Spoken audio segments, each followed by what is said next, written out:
Canal 5. Con vos tenemos mucho que ver.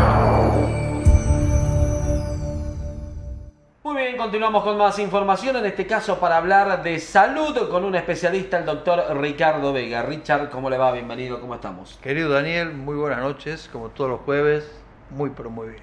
¿De qué vamos a hablar en esta noche? Bueno, hoy vamos a tocar un tema, venimos tocando algunos temas que han sido grandes avances en la historia de la medicina, hitos históricos, y voy a tratar de esbozar y comentar un poquito algo que sin lugar a dudas ha sido un hito histórico, pero que genera algunas confusiones.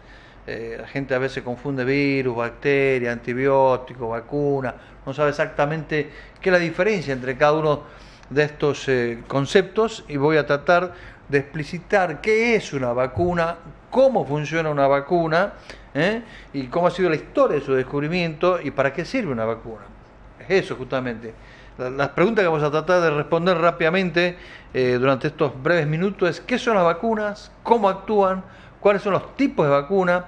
¿Cuál ha sido la cronología de su descubrimiento y la historia de su descubrimiento? Estas son imágenes, la imagen que vemos arriba, obviamente con microscopía electrónica, no parecen tan bonitos, o sí, según uno lo vea. Esto es un virus, que nada tiene que ver con el concepto de bacteria, que son dos tipos de gérmenes absolutamente distintos. Digamos de ya que los antibióticos, que ya hemos hablado en la charla pasada, a punto de partida del descubrimiento de la penicilina, por allá por el 27, trabajan o actúan sobre esto, sobre las bacterias, pero no le hacen nada a un virus los antibióticos. Entonces no tenemos contra los virus, están empezando a aparecer algunos antivirales, pero en general no es como el caso de los antibióticos la efectividad.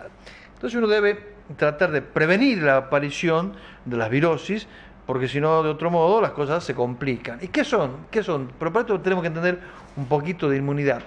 Nuestro organismo es como una unidad sellada, y si entra cualquier germen, cualquier proteína extraña, inmediatamente el organismo reacciona y trata de destruirlo. Eso es lo que se llama la entrada de algo extraño, un germen, que puede ser un virus, una bacteria o cualquier cuestión extraña, a un órgano donado. Eso es una suerte de antígeno. Entonces, la vacuna nos introduce un antígeno para que el organismo nuestro produzca anticuerpos, que está dibujado aquí con una Y, hecho una imagen como para entenderlo, para que ese anticuerpo luego destruya a ese virus o a esa bacteria. Obviamente este es el mismo mecanismo de la enfermedad. Cuando entra el germen, el virus o la bacteria, entra y no se enferma cuando vence a los anticuerpos. El secreto es lograr que los anticuerpos que nosotros logremos sean más fuertes que ese antígeno, que ese virus o bacteria, y lo destruyan. ¿Y cómo fue esa historia? Entonces, bueno, aquí está magnificada el ejemplo que entra un virus, y si yo tengo anticuerpos, detengo y no se produce la infección, y si los virus son más fuertes, avanzan, destrozan mis defensas y avanza la enfermedad. Entonces, un poco lo que uno debe buscar es que las células, digamos, defensoras, los linfocitos T, ya hayan tenido contacto previo con ese antígeno, y cuando entre inmediatamente lo esté esperando y lo conozca. Es como cuando usted, Daniel, alguien le prestó dinero una vez, dos veces, tres veces, no le devolvió nunca, usted a la cuarta no se lo presta. ¿Por qué? Porque ya tiene defensa, ya conoce cómo es la historia. Esto es lo mismo, si él ya ha tenido contacto, ya conoce. A la segunda nomás, doctor. A la segunda, quizás, bueno, usted tiene un sistema inmune muy preclaro. ¿Y cómo son las vacunas? ¿Cómo actúan las vacunas? Si yo le introduzco un virus, un virus de la poliomielitis, y usted va a tener una poliomielitis, va a quedar con una parálisis. Si yo le introduzco un virus de la viruela, y por ahí se muere. Pero entonces lo que ha logrado la medicina es que estos virus estén atenuados o debilitados. Hay distintos procedimientos por los cuales los debilitamos. Entonces yo le introduzco un virus débil, usted forma anticuerpos, y estos anticuerpos me permiten que luego, cuando usted se ponga en contacto con el virus realmente fuerte, ya tenga defensas y no le pase nada. Esto es, por ejemplo, la BCG, que es el bacilo de Calmette-Guerin, que es un bacilo que está atenuado, que aquí nosotros nos lo inyectamos y nos produce, por así decirlo, una tuberculosis muy suavecita. No llegamos a desarrollar la enfermedad tuberculosa, pero tenemos defensa, y cuando quiere entrar el bacilo de Koch de la tuberculosis no nos enfermamos. Hay otros virus que no están vivos, directamente están muertos, pero tienen la capacidad antigénica de que nosotros podamos desarrollar anticuerpos. O hoy en día hay productos sintéticos O en lugar de ser un virus como este vivo atenuado, un virus completo, a veces es un sector del virus nada más el que se utiliza, que es el que tiene la capacidad de producir anticuerpos, de generar que nosotros produzcamos anticuerpos, tiene capacidad antigénica, y es ese sector el que se utiliza en la vacuna.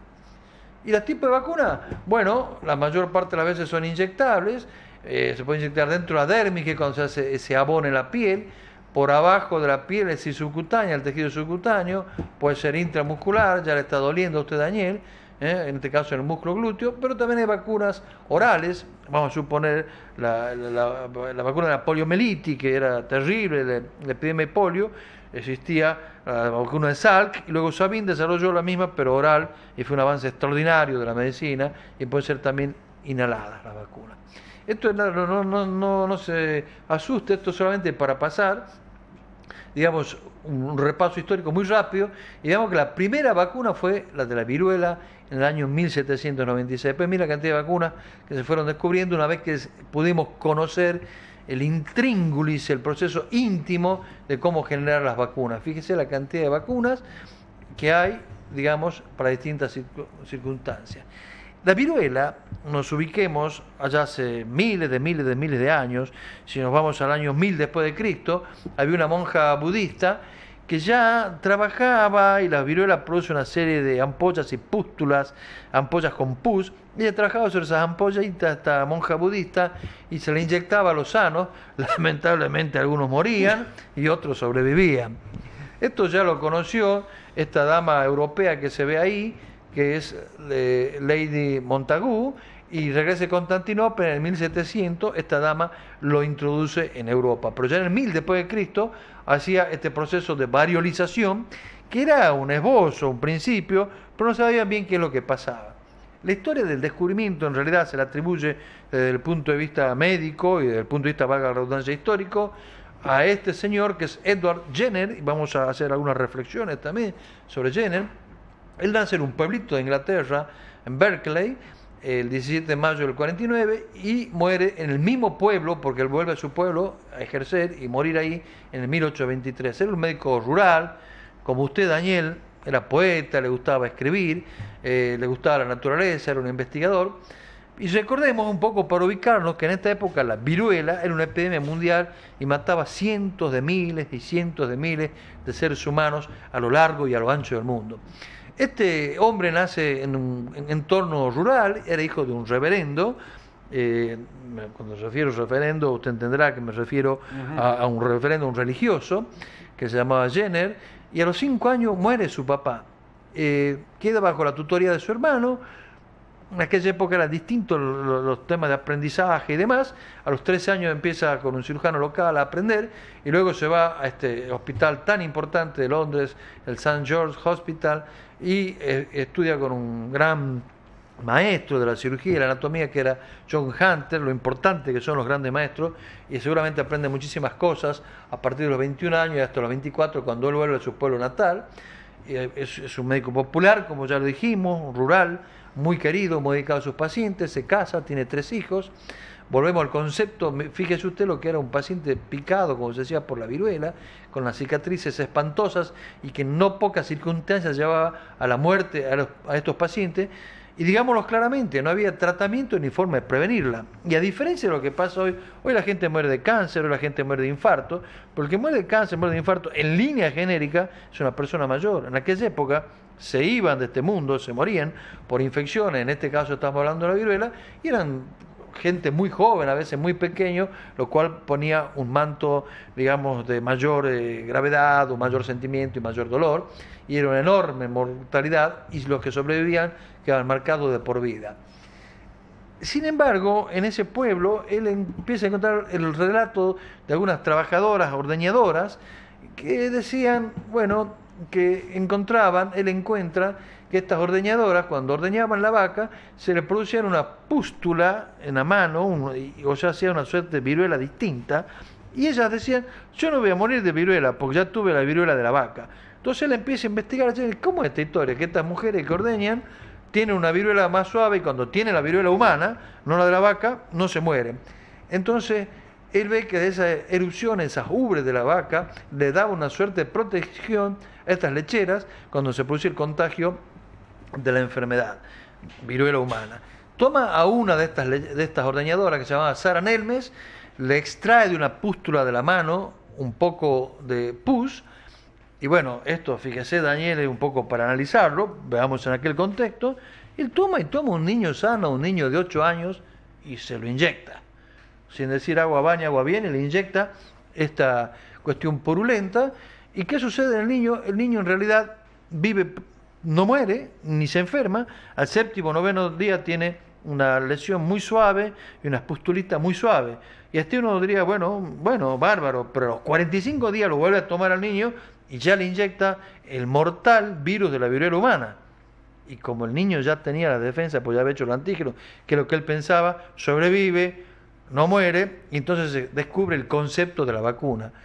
Dicho de otro modo, lo que él había hecho, había sacado de estas lecheras, de estas ordeñadoras, le inyecta que es un virus atenuado, un virus que no era fuerte, que es el que afectaba a la vaca. El niño tiene defensa, que es un anticuerpo cruzado, una defensa cruzada. Entonces cuando lo inyecta definitivamente con el antígeno o el virus de la viruela humana, el niño no tiene ninguna enfermedad porque ya tenía defensa en esos 45 días. Esto claramente, digamos, para él era extraordinario, creía que tenía algo entre manos extraordinario y era así, y hace un informe a la Royal Society of London, escribe un libro, envía a la Medical Association of London, que son estas fotografías, y toda esta gente lo rechaza absolutamente porque le parecía que era peligroso, que no era totalmente científico, y hoy debíamos decir que sus métodos de experimentación serían totalmente inaceptables porque contravenían principios de la ética médica actual. Hoy no se podría de ningún modo investigar y explorar algo de esta manera. Ya para ir cerrando, le quiero mostrar esta foto, mi querido Daniel. Este señor que aparece aquí se llama Ali Malin, es un somalí que en el año 1980 se enfermó de viruela. Y es el último caso que hubo en el mundo de viruela. Hace poquito hubo una epidemia. Pero no de viruela, la viruela ya ha sido desterrada completamente. A veces se confunde con varicela, se confunde con rubiola, que hubo en Francia una epidemia, pero esto ha sido totalmente desterrada. El año 1980 fue el último caso y es una enfermedad que ha sido desterrada. Y veamos los beneficios enormes de la vacuna, este hombre, que lo pongo aquí, es un cordobés que hoy ha logrado una hazaña extraordinaria, se llama Juan Maggi, este cordobés, que tiene 51 años, tuvo polio en la época, cuando yo nací, en el 55, en toda esa época era devastadora la cantidad de poliomielitis, algunos tuvimos la suerte de estar vacunados y otros no. Este Maggi, este cordobés, estaba con parálisis y no pudo caminar nunca hasta los 50 años, y ahora compró unas piernas biónicas, que son una cuestión de desarrollo muy moderno en Estados Unidos, le han permitido caminar con estas piernas biónicas y acaba de escalar y hacer cumbre en el Himalaya, creo que el día de hoy, si no es hoy ha sido ayer, yo creo que cumbre hizo hoy. De cualquier manera, yo creo que eres tan grande como son tus sueños y aspiraciones, me parece extraordinario este cordobés, me parece extraordinario también lo de este avance de Jenner con la vacuna. Realmente se han salvado tantas, pero tantas vidas en la humanidad. Pensemos en la varicela, en la viruela, en la rubiola, en la poliomielitis, en la difteria, en el tétano. Es extraordinario.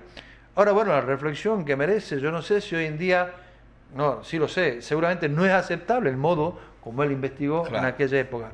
Es realmente un benefactor extraordinario, pero estas reflexiones creo que caben. Gracias, Richard.